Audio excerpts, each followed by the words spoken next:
Permisi Ustaz, saya mau tanya, kalau semisal nggak Jumatan 3 kali, sudah dianggap kafir. Lantas jika wabah corona ini sampai 1 bulan, berarti kita sudah tidak Jumatan 4 kali. Nah itu gimana ya Ustaz? Baik. Bagus pertanyaannya. Memang ada keterangan dalam satu hadis yang diriwayatkan salah satunya oleh Imam Abu Daud. Nomor hadis 1052, rawinya Abi Al-Ja'i, ya, dari Rasulullah sallallahu alaihi wasallam. Beliau pernah bersabda, bima makna man taraka thalatha juma'in tahawunan alaihi. Nah, tolong digaris bawahi kalimat tahawunan alaihi. Ya, taba Allahu ala qalbi. Siapa yang sengaja meninggalkan Jumat sebanyak 3 kali karena meremehkan itu, tahawunan alaihi itu menganggap ringan, remeh. Nah, jadi kasusnya sengaja meninggalkan Jumat. Nah, bukan karena ada sebab tertentu yang secara syariat dia boleh mengganti Jumat dengan zuhur. Ingat ya, bukan sengaja meninggalkan Jumat karena ada sebab tertentu sehingga dia mengganti Jumat dengan zuhur. Nah, kasusnya berbeda. Maka di hadis ini dikatakan siapa yang sengaja meninggalkan Jumat sebanyak 3 kali karena meremehkan, menganggap ringan ibadah Jumat itu, maka taba Allahu ala qalbi. Allah akan menutup, memberikan cap kepada hatinya. Ya, taba'a sama dengan khatama. Ya, sama dengan Al-Baqarah ayat ke-7 itu ketika Allah mengatakan khatamallahu ala qulubihim wa ala sam'ihim wa ala absarihim ghishawa wa lahum adzabun azim. Maka diancam oleh Allah Subhanahu wa taala, hati-hati. Ya, nanti kalbunya bisa tertutup. Ya, kalau kalbu tertutup, pada akhirnya sulit menerima informasi. Nah, bukan hanya informasi-informasi yang dimaksudkan kebaikan-kebaikan, tapi pada puncaknya sulit menerima nur Allah Subhanahu wa taala. Karena itu kalau dengar azan ke telinga sudah nggak mempan lagi, nggak peduli dengar azan. Lihat orang ke masjid sholat sudah tidak ada kecenderungan untuk bisa mengikuti. Bahkan puncaknya ada yang anti. Awas, hati-hati nih. Hati-hati, puncaknya anti. Ya, mohon maaf. Ya, azan jadi komplain, lihat orang salat jadi sewot.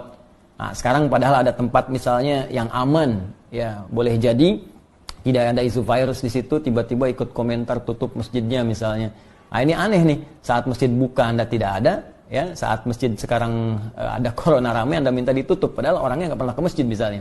Nah, itu juga hal yang penting untuk kita dudukan dengan cara yang baik. Jadi yang dimaksud kondisi sekarang corona ini kondisi yang berbeda yang dimaksudkan hadis yang tadi.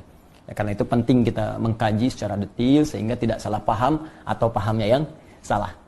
Jelas ya? Nah, dalam konteks orang tidak bisa Jumat, nah, karena kekhawatiran diduga menyebarnya virus misalnya corona ini, ya, apalagi misalnya mohon maaf di masjid-masjid simpangan, jalan, ya, atau sekarang seperti Istiqlal, kan?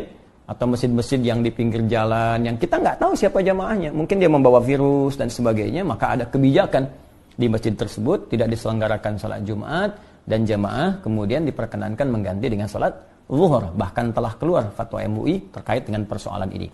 Maka di sini pernah saya sampaikan berlaku hadis Nabi. Ya, idza maridal abdu aw safar kutiba lahu mithla ma kana alaihi muqiman sahiha. Kalau seorang hamba punya uzur, bahkan uzurnya pun ya bisa sakit, bisa karena penyakit tertentu, bahkan kalaupun nggak ada penyakit, safar kata Nabi itu. Safar, perjalanan jauh.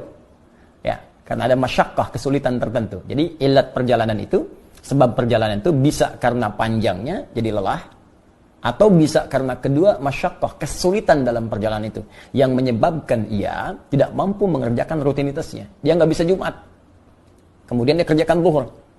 Bahkan dalam waktu bukan Jumat pun dia berangkat. Misal saya ingin katakan saya tinggal di Bekasi ini, ya, kemudian saya akan ke Bandung, macetnya luar biasa, macet. Saya sampai di kilometer 57, saya singgah di situ.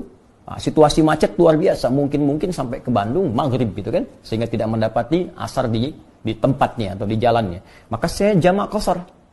Ya, saya gabungkan zuhur dengan asar, saya persingkat jadi 2. Itu dalam situasi jamak qashar pun kata Nabi, Anda mendapatkan pahala sempurna seperti Anda biasa kerjakan sebelumnya dalam rutin. Jadi kalau Anda biasa ke masjid dapat pahala ke masjid. Ya, dapat pahala komplit. Bahkan kalau Jumat pun Anda nggak Jumatan, Anda kerjakan zuhur, pahalanya dapat senilai Jumat. Itu hadis.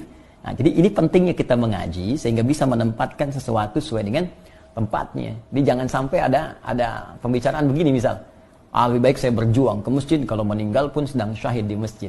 Anda nggak bisa pastikan meninggal di mana. Ada poin. Hati-hati, kita nggak bisa pastikan. Jangan-jangan nanti Anda ke masjid meninggalnya di rumah. Dan ke rumah bawa virus misalnya. Virusnya menyebar pada keluarga, pada anak, pada istri. Ini lebih bahaya lagi. Jadi carrier Anda membawa nih. Jadi agen pembawa virus kepada yang lain. Nah ini penting difikirkan di dalam konteks ini. Dan Nabi telah memberikan solusi.